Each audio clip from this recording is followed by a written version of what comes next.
আজকের মাহফিলে যিনি সহসভাপতি, আমার বাম পাশে বসা আমার অত্যন্ত প্রিয় মানুষ, চৌধুরী বাড়ির বিশিষ্ট মুরব্বী, মুরাদপুর গ্রামের বিশিষ্ট একজন ব্যক্তিত্ব জনাব মোহাম্মদ এনামুল হক চৌধুরী সাহেব। আজকের মাহফিলের প্রধান অতিথি হযরত মাওলানা মুফতি তরিকুল ইসলাম গোলাপ সাহেব। আজকের মাহফিলের সম্মানিত প্রধান বক্তা যিনি, আমাদের বাটি বাংলার গৌরব, আমাদের বাটি এলাকার কৃতি সন্তান। হুজুর হয়তো আমাকে চিনতে পারেন নাই। আমি 2007 সালে এই মুরাদপুর আমি হুজুরের কাছে কারিয়ানা পড়েছি, আলহামদুলিল্লাহ পড়েন। তো আমাদের উস্তাদ, হাজার হাজার ছাত্রছাত্রীর উস্তাদ হযরতুল আল্লাম হযরত মাওলানা কারি হেলাল উদ্দিন বাহারি সাহেব, বিশেষ বক্তা হযরত মাওলানা মুজিবুর রহমান শাহিন সাহেব, হযরত মাওলানা হাফেজ শোয়েব আহমদ সাহেব। মাহফিল পরিচালনায় যিনি রয়েছেন আপনাদের এলাকার কৃতি সন্তান, চৌধুরী বাড়ির গর্ব, আমার অত্যন্ত প্রিয়, আমার মহব্বতের ছাত্র হযরত মাওলানা হাফেজ সাইফুল আলম রাজন চৌধুরী। সে মসজিদের দায়িত্ব থাকার কারণে ঝামেলায় সেজন্য আসতে পারে নাই, তো যোগাযোগ করেছেন। আল্লাহ পাক রব্বুল আলামিন যেন আমাদের সকলকে যেন কবুল করেন। আমি আর কষ্টের জন্য আমার ভাই জনাব মোহাম্মদ মামুন চৌধুরী সাহেব, দিবার উলামায়ে কেরাম, মুআজ্জিম মুহতারাম, আমার ডাইনে বামে উলামায়ে কেরাম, আর বিশেষ করে আসার সময় আমার অত্যন্ত প্রিয় মানুষ, আপনাদের পাটি এলাকার গর্ব, পাটি এলাকার কৃতি সন্তান রহমতপুর আমার নানা, যিনি আমরা একসাথে আলোচনা করি বিভিন্ন মাহফিলে। আপনাদের পরিচিত মুখ হযরত মাওলানা হাফেজ রুহুল আমিন সুন্নি আপনাদের সাহেব। আল্লাহ পাক রব্বুল আলামিন যেন আমার নানা নেক হায়াত বাড়ান সকল আমিন। আগামীকাল আমার নানা 2টি প্রোগ্রাম আছে, আজকে আমারও 2টি প্রোগ্রাম ছিল, একটা প্রোগ্রাম ক্যান্সেল দিয়েছে। আল্লাহ যেন আমাদের সকলকে কবুল করুন সকল আমিন। মুআজ্জিম মুহতারাম, ওয়াজিবুল ইহতারাম, মুরব্বিয়ান নিজাম, যুবক ভাইয়েরা, আসসালামু আলাইকুম ওয়া রাহমাতুল্লাহি ওয়া বারাকাতুহু। আমরা সর্বপ্রথমে মহান রব্বুল আলামিনের দরবারে লক্ষ লক্ষ কোটি কোটি শুকর আদায় করি যে মহান রব্বুল কারীম আজকে আমাদেরকে অত্যন্ত মায়া করে, দয়া করে, মহব্বত করে জান্নাতের বাগানের ভিতরে, জান্নাতি পরিবেশে, জান্নাতের মেহমান হওয়ার তৌফিক দিয়েছেন। সেজন্য আমরা সবাই 2টা হাত তোলা দেব, আলহামদুলিল্লাহ। আমরা খুশি না বেজার? জবানটা ছেড়ে বলুন আলহামদুলিল্লাহ, আর জোরে বলুন আলহামদুলিল্লাহ। লক্ষ লক্ষ কোটি কোটি দুরূদ সালাম ওই নবীজির উপরে, যে নবীকে আল্লাহ পাক রব্বুল আলামিন সমস্ত নবীদের সেরা নবী বানিয়ে, সমস্ত নবীদের সরদার বানিয়ে আমাদের মধ্যে পাঠিয়েছেন। দিলে বলুন সুবহানাল্লাহ। আমরা এমন একজন নবীর উম্মত, বাবাজিরা আমার, আমাকে আজকে আলোচনার বিষয় দেওয়া হয়েছে মা বাবার মহব্বত সম্পর্কে আলোচনা করার জন্য। যে দিকে আমরা আলোচনা করব, যে সাবজেক্টে আমরা আলোচনা করব, সেই সাবজেক্টে আমার নবীর শান চলে আসে, ঠিক কিনা বলবো? কারণ আমরা সুন্নি মুসলমান, আমরা যেদিকে আলোচনা করি সেদিকেই আমাদের নবীর শান আমরা খুঁজে পাই, ঠিক কিনা বলেন?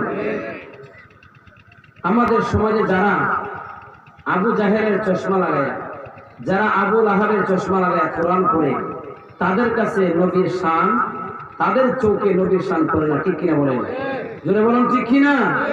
আমরা যারা সিদ্দিক আকবরের চশমা লাগায়া, আমরা যারা ফারুক আজমের চশমা লাগায়া, আমরা যারা উসমান গনির চশমা লাগায়া, আমরা যারা মাওলা আলী চশমা লাগায়া, আমরা যখন কোরআনুল কারীম তেলাওয়াত করি, প্রত্যেকটা জায়গায় জায়গায়, প্রত্যেকটা আয়াতে আয়াতে আমার নবীর সম্মান দেখতে পাই, চিল্লায় বলুন ঠিক কিনা? সম্মানিত হাজিরিন, সেজন্য বলতে চাই, যেই নবীকে আল্লাহ সুবহানাহু ওয়া তাআলা মেরাজের রজনীতে পৃথিবীর সমস্ত নবীরা, পৃথিবীর মধ্যে অসংখ্য অগণিত নবী এসেছেন, 1 লক্ষ মতান্তরে 2 লক্ষ নবী রাসূল এসেছেন, আল্লাহকে কেউ দেখতে পারে নাই। একমাত্র আমাদের নবী আল্লাহকে দেখে সরাসরি কথা বলেছেন, চিল্লায় বলুন সুবহানাল্লাহ। आसमानों ही पर सब नबी रह गए, आसमानों ही पर सब नबी रह गए, अर्श आज़म पे पहुंचा हमारा नबी। जुरे अल्लाहु আকবার। বাবাজির আমার গভীর মনোযোগ নিয়ে বসে যান, অন্তরে কান লাগায়া দিন। ও আমার বাবাজিরা গভীর মনোযোগ। আমাকে একটা বিষয় দেওয়া হয়েছে মা ওয়ার খেদমত সম্পর্কে আলোচনা করার জন্য। আমার ডুবার পারে বাবা, আমার ডুবার পরে মুরাদপুর গ্রামের আমার বাবা, ও আমার পর্দার বসে রয়েছেন, পর্দার সামনে বয়ের বসে রয়েছেন, প্রজেক্টরের সামনে বসে রয়েছেন আমার মা বোনেরা। গভীর মনোযোগ নিয়ে বসে যান। আমার আল্লাহ সুবহানাহু ওয়া তাআলা এমন একটা কালামুল্লাহ শরীফ আমাদের নবীকে নাযিল করেছেন, যেই দিকে আলোচনা করতে চাই নবীর শান বের হয়ে যায়। 1,27,2,24,000 নবী রাসূল আমার আল্লাহ বানাইছেন। এর মধ্যে আমার আল্লাহ 104 খানা গ্রন্থ আমাদের নবীদেরকে আল্লাহ পয়গম্বরদেরকে নাযিল দিয়েছেন, তাদেরকে পাঠিয়ে দিয়েছেন, উপহার দিয়েছেন। 104 খানা আসমানি গ্রন্থের মধ্যে আমার আল্লাহ সুবহানাহু ওয়া তাআলার কুদরতি যে সবচেয়ে বড় গ্রন্থ, সবচেয়ে যে দামি কিতাব, সেটা হলো আল কোরআন। এই কোরআনুল কারীম আমার আল্লাহ আমাদের নবীকে দিয়েছেন। জুড়ে বলুন সুবহানাল্লাহ, আর মুহাব্বতে বলুন আল্লাহু আকবার। আমাদের নবী যেমন দামি, ওনার কিতাবও দামি, ঠিক কিনা বলেন? আমাদের সমাজে মানুষ যত দামি তার খাবারও তেমন দামি, ঠিক কিনা বলেন? মানুষ যত দামি তার পোশাকও তত দামি, ঠিক কিনা বলেন? মানুষ যত দামি তার বাড়ি তত দামি, তার ঘর তত দামি, সবকিছুই তার দামি। তো আমাদের নবী তো সমস্ত পয়গম্বরের নবী। এই জন্য আল্লাহ পাক আমাদের নবীকে এমন একটা কিতাব দিয়েছেন, এমন একটা কিতাব দিয়েছেন, সেই কিতাবের শুরুতেই আমার আল্লাহ লিখে দিয়েছেন যালিকাল কিতাবু লা রাইবা ফীহি হুদাল লিল মুত্তাকিন। আমার আল্লাহ জানিয়ে দিলেন, দুনিয়ার সমস্ত মানুষদেরকে চ্যালেঞ্জ দিয়ে দিলেন, দুনিয়ার মানুষেরা আমি আল্লাহ এমন একটা কুরআনুল কারীম আমার বন্ধু হাবিবুল্লাহর উপর নাযিল করেছি, সেই কিতাবের মধ্যে ভুল থাকবে দূরের কথা, সেই কিতাবের মধ্যে পৃথিবীর কোনো মানুষ কলম ধরবে দূরের কথা, সেই কিতাবের কোনো ভুল করবে দূরের কথা, সেই কিতাবের মধ্যে কোনো ধরনের সন্দেহের অবকাশ নাই। চিল্লায় বলুন সুবহানাল্লাহ। সেই কালামুল্লাহ শরীফের মধ্যে আমার আল্লাহ কত সুন্দর করে মা বাবার খেদমত সম্পর্কে বলতেছেন। সুবহানাল্লাহ। আমার আল্লাহ বলতেছেন ওয়া কাদা রাব্বুকা আল্লা তা'বুদু ইল্লা ইয়্যাহু ওয়া বিল ওয়ালিদাইনি ইহসানা। এ বাবা, আমার আল্লাহ জানায়া দেই ওয়া কাদা রাব্বুকা আল্লা তা'বুদু ইল্লা ইয়্যাহু, আমার আল্লাহ জানায়া দেই ও মুরাদপুরের বাবারা শোনো, আমার আল্লাহ জানায়া দেই ও দুনিয়ার মানুষেরা, সর্বপ্রথম তোমরা আমি আল্লাহর গোলামি করবা, আমি আল্লাহর দাসত্ব করবা, আমি আল্লাহর ইবাদত করবা। আপনাদের কাছে জানতে চাই, পৃথিবীর জমিনে আল্লাহ যে আমাদেরকে পাঠাইছেন, আল্লাহ তো আমাদেরকে পাঠাইছেন, আমার আল্লাহ পাকের একটা উদ্দেশ্য আছে না নাই? জোরে বলুন আছে না নাই? আল্লাহ পাক তো আমাদেরকে এমনি এমনি পাঠাই নাই। আমার আল্লাহ জানায়া দেই ওয়া মা খালাকাতুল জিন্না ওয়াল ইনসা ইল্লা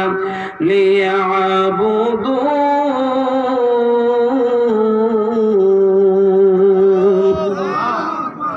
আমার আল্লাহ জানায়া দেয়, আমি আল্লাহ মানুষ এবং জিন জাতিকে বানাইলাম একমাত্র আমি আল্লাহর গোলামি করার জন্য। কার জন্য? জোরে বলেন, আপনার কথা বুঝেননি?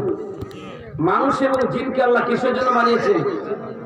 আল্লাহ গোলামির জন্য, আল্লাহ পাকের গোলামি করার জন্য মানুষ এবং জিনকে বানিয়েছেন। সেজন্য আল্লাহ পাক বলতেছেন ওয়া কাদা রাব্বুকা আল্লা তা'বুদু ইল্লা ইয়্যা, তোমরা সর্বপ্রথম আমি আল্লাহর গোলামি করো, সর্বপ্রথম আমি আল্লাহর দাসত্ব করো, আমি আল্লাহর ইবাদত করো। আর আমি আল্লাহর ইবাদতের পরে, আমি আল্লাহর গোলামির পরে, আমি আল্লাহর রেজামন্দির পরে, আমি আল্লাহকে খুশি করার জন্য, আমি আল্লাহকে রাজি করার জন্য, আমি আল্লাহর মহব্বত পাওয়ার জন্য, আমি আল্লাহর জান্নাত পাওয়ার জন্য, জাহান্নামকে হারাম করার জন্য তোমরা ওয়াবিল ওয়ালিদাইনি ইহসানা,